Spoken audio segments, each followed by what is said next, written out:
Hello and welcome to another episode of Pittsburgh Postgame on Pittsburgh Sports Live. I'm Alan Saunders, joined by Mike Vukovcan. We're talking Pirates as their matinee losers to the Cincinnati Reds, an 11-4 defeat by the Redlegs to close what was a fairly embarrassing three-game series for the Pirates as they're swept by the Reds and have now lost 5 straight games to start the season with a 1-5 record. Mike, today's game, just the latest in a series of what has been a pretty unfortunate start of the season for the Pirates, and another lopsided loss. That's 2 in a row. What do you make of the way the Pirates have started this season? Is it maybe even worse than you thought?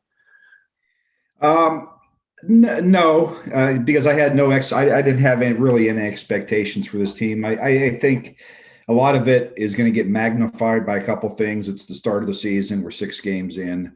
So, of course it's bad. But just the scores the last 2 days, when you lose 14-1, and, they get a grand slam in the last inning to make the score a little bit closer. But the game was it was over in the first inning. It's just bad. There's nothing, I know the joke on Twitter is about the Pirates. It's actually not a joke, but talking about the Pirates starting pitching, which is true, but up until that grand slam in the last 4 games, they hadn't scored more than 3 runs. So it's a team effort. Their defense stinks. As of late, their bullpen's been bad. They can't get any hits from anybody other than Phillip Evans. And their starting pitching just is what we thought it was going to be, really bad. And I don't know how what's going to turn this around or whatever, but it's going to be a long year at PNC Park. Yeah, let's stay with the starting pitching there, because I think maybe the one guy that you had a little bit greater expectation for than the rest of the starting rotation was Chad Kuhl. Made his second start today, lasted 4 innings, gave up 5 runs, 4 of them earned, all in that first frame. Did strike out 5, so kind of rebounded a little bit after that, but that's back-to-back pretty disappointing performances from the guy who is, I guess, by default, the Pirates' ace right now. Didn't get out of the 4th inning in either of his first 2 starts, and not a good short performances either. He can be better than this, right? Yeah, I expected him to be a little bit more, not much more, but his problem this season, like on opening day and today, is he has no command of anything he's throwing. He's falling behind. He's putting guys on base, and then he doesn't have good enough stuff to get off that, and guys are just teeing off on him. If he's not ahead in counts like most pitchers, he's working from behind too much. And after the first inning, he settled down, but it was too late. And this rotation, Alan, is just, I don't know what nice word to use about it. The only guy that I thought had a decent performance and was let down a little bit by himself with his pitch count, but also his defense, was Brubaker. Other than that, Mitch Keller was awful. Chad Kuhl has been a D so far, and of course, yesterday's performance. So it's been bad, and there's nobody in the horizon. There's nobody. I guess eventually they might try some guys in AAA or expended spring training or whatever they're doing this year. But it's too early to be talking about that. But there's just no really somebody down the road saying, okay, wait till he gets a little bit more time. There's nobody there except for the MLB draft and Leiter or what's the Kumar Rocker. Yeah. Rocker. Yeah, I mean, they do. I guess they'll have Steven Brault coming back at some point. Yeah, okay. I mean, he'll be probably a little bit better than what they've gotten so far, but not a lot. Mm-hmm. And Tyler Anderson expected to go on Pirates home opener tomorrow afternoon at PNC Park.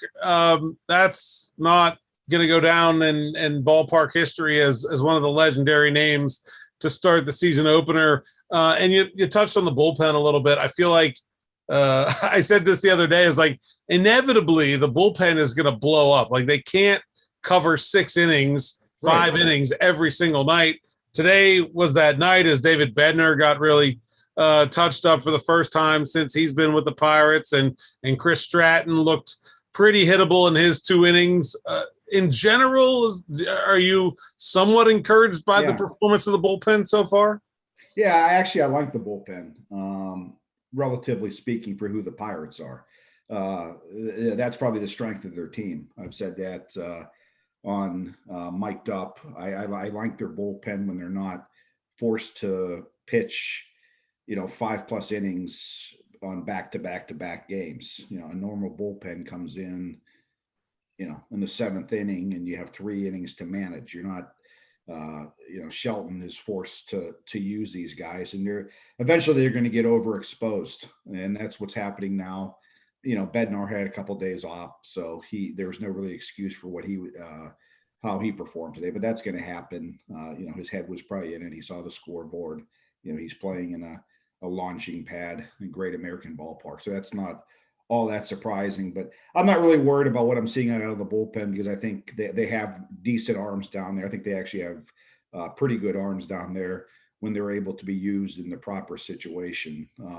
It all comes back to pitching. Any league, anything we're in, we're talking about my little league team now we're playing. We need good pitchers in order to win. We're trying to see that happens, and it goes all the way up to the big leagues. If you have pitching, you could stay in games, even if your offense isn't that good. And right now the Pirates have zero semblance of pitching, not even too many prospects, and they're going to get what they're going to get what they have on their roster, and that's a lot of bad performances on most nights.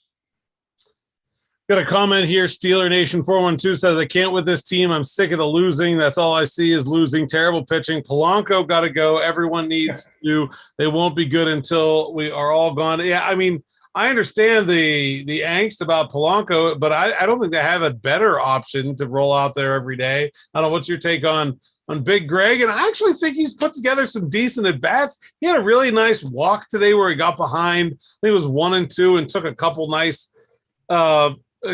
takes. I don't know. It doesn't quite line up the vitriol versus the way I think he's playing right now. It doesn't quite line up for me. I'm not a big fan. I just don't think he makes enough contact with it. The fans are going to get on him. I could care less about how much he makes. I just don't see productive swing. I see too many strikeouts and too many unproductive outs. But on the other hand, they have nobody. It's not as though they have somebody in the minor leagues that's knocking that should be getting those at bats. If it comes to it, if you want to see what you have with Fowler and see if he's an everyday or an option as a 4th outfielder, if he is what he was supposed to be a couple years ago with the A's, I'd have no problem giving him a few more starts per week over in right field, or it's same thing with Anthony. I have no problem to find this is an experimental year. You're going to find out if guys are big league players or not. And I'd rather see those guys, not every day, but maybe a few more at bats than Gregory Polanco. We know what he is. Unfortunately, his career isn't ever going to be what they thought it was going to be. And everything you hear about the guy from the fan base is about the $11 million. You got to get past that in production. And right now he just strikes out too much for my liking. Just doesn't put enough in play, but they need somebody to knock down his door to be able to earn playing time. And right now there's nobody that's has that right now.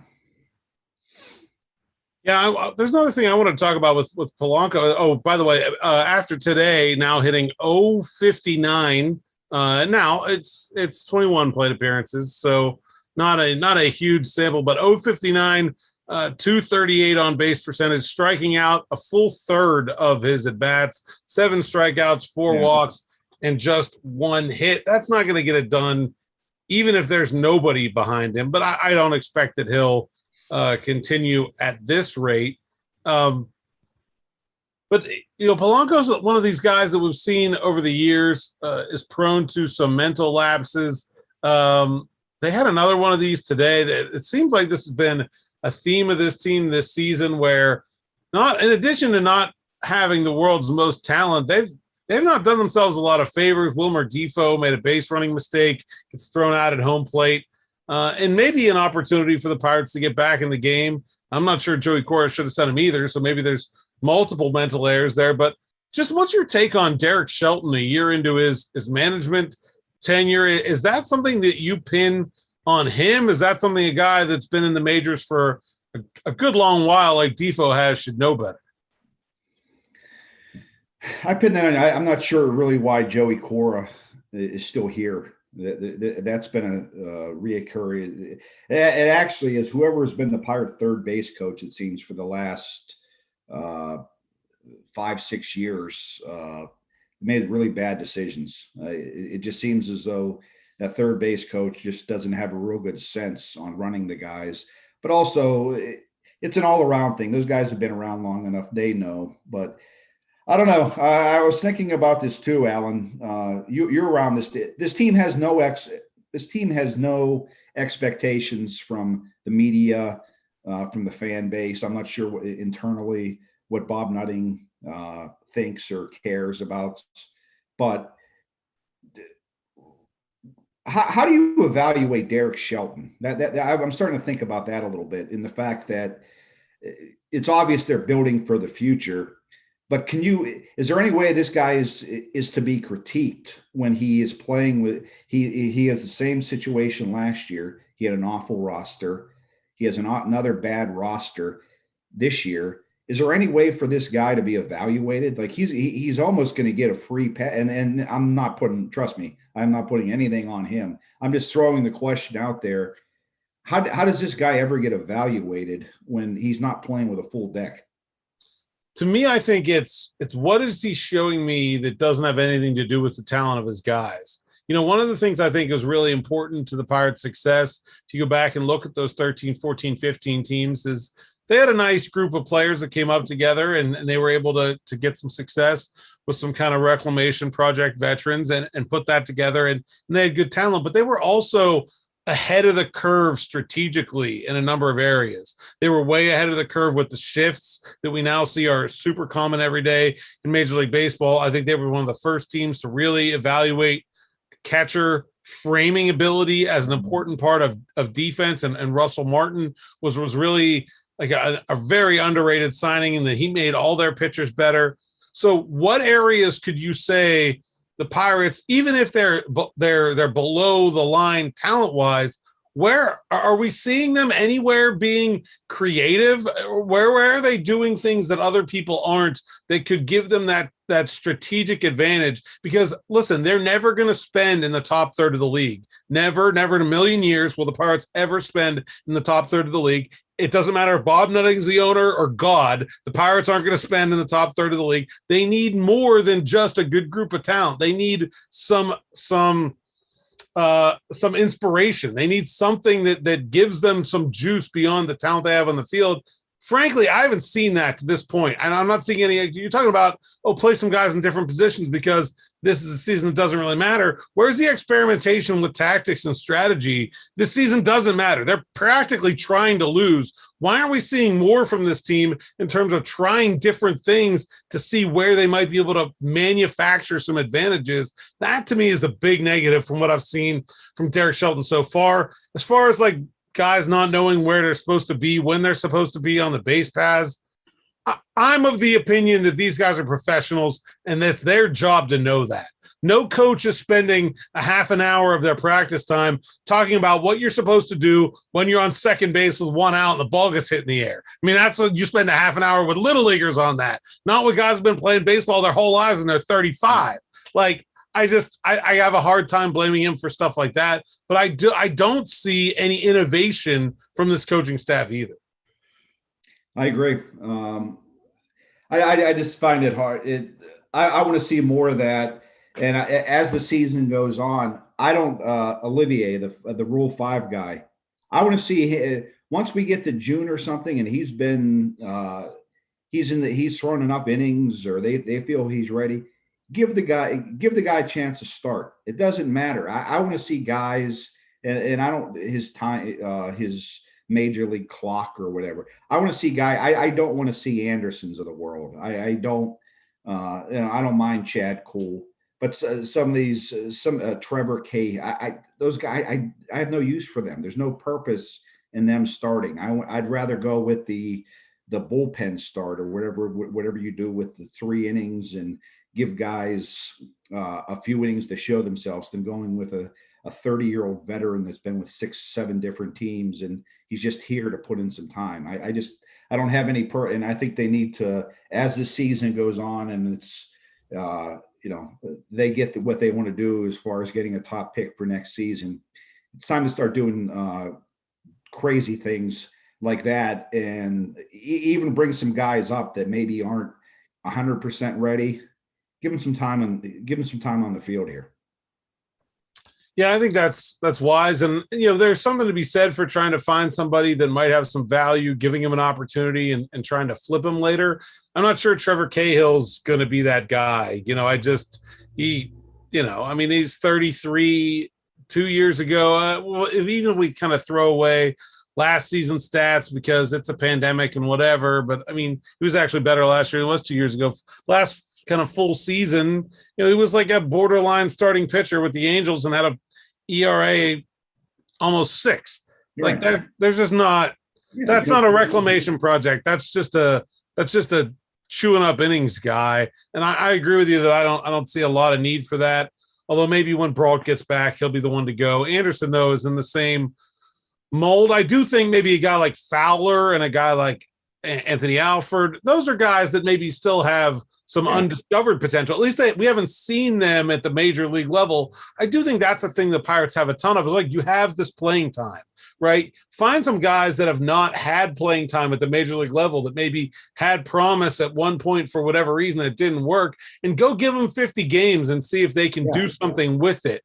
Right. And then, and it doesn't have to be you don't have to rush your own prospects to do that. You can claim guys off waivers and pick guys up that get DFA'd or whatever. But there's always these guys that are at the bottom, the bottom tier of the majors that never get a real opportunity. And we see it happen year in and year out where a guy who's maybe 26, 27, 28, kind of forgotten about as a prospect, somebody has 3 injuries, he gets an opportunity and it works out. Well, the Pirates they don't have injuries, they just don't have players. So they have the opportunity to give some guys some playing time, and maybe they'll find someone that can work out for them. Certainly very little else working out for the Pirates. Again, 11-4 losers today, swept by the Reds, 5 straight losses. They were outscored in aggregate in the 3-game series in Cincinnati by the embarrassing total of 30-5, which is just that really shows you how things are going for the Bucks. But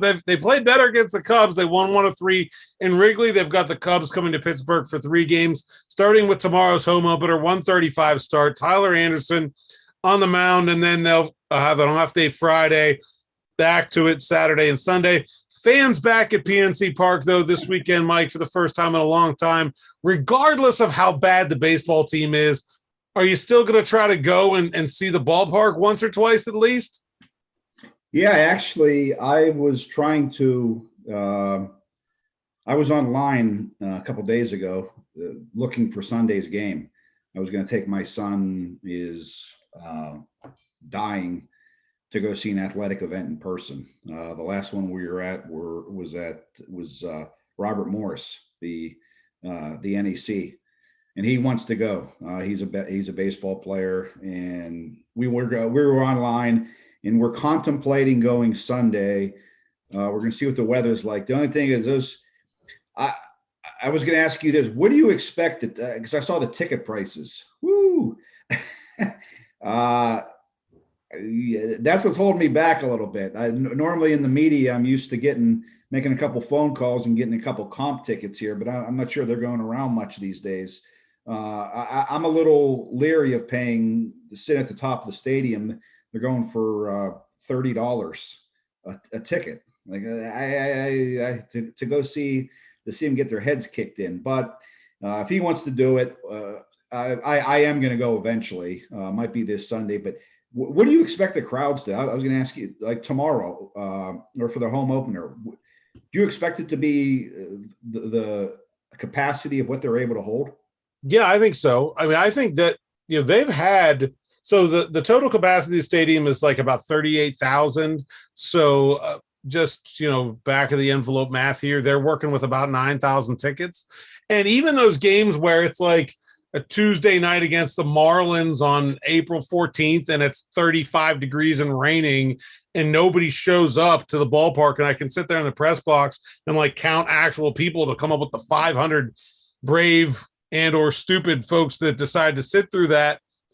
Like, they still announce an attendance of like 9,000, which means they're selling that many tickets to season ticket holders, right? Every game, they've got 9,000 people that want a ticket to every game. And so I think they're going to sell out almost every game. I mean, there may be some where they don't. There may be a bit of a depressed market, especially early in the season when maybe there's not as many people right now out there in Pittsburgh that have gotten vaccinated. But I think as more people are, and I think that's one of the, listen, people are like, okay, I can't wait to get my vaccine so we can go back to life. And they're like, that's one of the things they want to do. They want to go have a summer night out at the ballpark. And so I think they're going to sell well. There's all this sort of pent up energy that people have been waiting to get back to doing things. And 25% capacity is pretty limiting, like you said. So I think tickets are going to be tough to come by this year. I think they're going to do pretty well to fill that number. And it would not surprise me if later in the year they do something different, whether it's they pick specific games or they pick specific sections where they try to fill some areas with people that have been vaccinated, that are, whether they pick a game and say, okay, this Sunday we're gonna sell the place out, but you have to be vaccinated to come, or this section over here in the corner, we're gonna fill every seat, but only if you're vaccinated, and we'll ignore the social distancing. I expect something like that to happen later this year, because I think there's going to be demand. People want to be out and doing stuff, and I don't think they'll be super deterred by a bad baseball team. Yeah, and I've always said that argument, and people accuse me of being in a padded room, but I like baseball. I know one of the John Steigerwald would probably slap me up and down for saying this, but I don't care how bad they stink. I really don't. I love baseball. Baseball's my sport. I can watch a baseball game. I understand what they're dealing with. I understand who they are. I take all that into consideration. But if you give me the option of not having a baseball team and having the Pirates, I'm still going to take the Pirates. I want to see them win more. I want to see good baseball. I was there when they had good baseball, and it was fun as hell watching it. But I understand what they're going through. I understand what they're going to, what they're trying to build. We'll see if Sherrington's able to do it. I'll give him time, but that's not going to prevent me from wanting to go to the ballpark and taking a game in, and I'll watch as many as I can. I don't hate baseball because of the current state of the game, according to some people. Well, in most years, I'd say if you're sick of the Pirates but love baseball, go check out the Pitt Panthers. And this year they're doing really well. Panthers nationally ranked, just beat West Virginia in the backyard brawl yesterday, but no fans at Cost Field, at least for now, as Pitt is dealing with its own little issues with COVID on campus. They've got their elevated risk posture with the dormitories, and so they're not having off-campus guests at this time. But man, Stephen Thompson's been doing a great job covering the Pitt baseball team for our site at Pittsburgh Sports Now. So check it out. And I was actually listening to the broadcast yesterday while I was working, and they're a good team, man. They're playing really well, and they're fun to watch. So maybe they'll get to a place where they can have some fans later this year. And if you're sick of the Pirates, it's a really nice view from up on the hill there too. You get the other side of the skyline. It's almost the same thing. Yeah, I've never taken a game in from up there. So that's definitely, if it gets open and they're still playing, if I'm allowed in, I'll definitely make the trip up to Oakland. Good stuff, Mike. Anything else before we go? You got a pitch or pimp? No. The other thing we talked about this a little bit earlier in the week. I was kind of glad. I mentioned this to Mike Asti. The way I'm going to be looking at the Pirates this year is I'm going to look at certain situations and certain players. It's the only way. I'm not looking at it as a team as a whole because I know who they are. The Todd Frazier situation. We were mentioned earlier about giving guys a chance and trying to seeing guys get a role. I was glad he didn't get the call up when Key Brian Hayes got hurt. And it's because Evans had got a chance to play. And if you want to pick one guy that, has at least looked decent and looked like he's belonged a little bit to this point, and he isn't a 35, 36-year-old like Todd Frazier. He's still 28, 29 years old. Who knows what he is? Maybe he's a guy that could be a super utility guy on the bench. Is that important for the Pirates now? No, but maybe in the future he will be. He's looking like he can handle himself with the bat up there. And I'm just glad they made that move instead of the what seemed to be obvious move of, okay, Hayes is gone for a period of time, bring up a third baseman, Frazier, because we brought him back. I'm glad they resisted the temptation of doing that.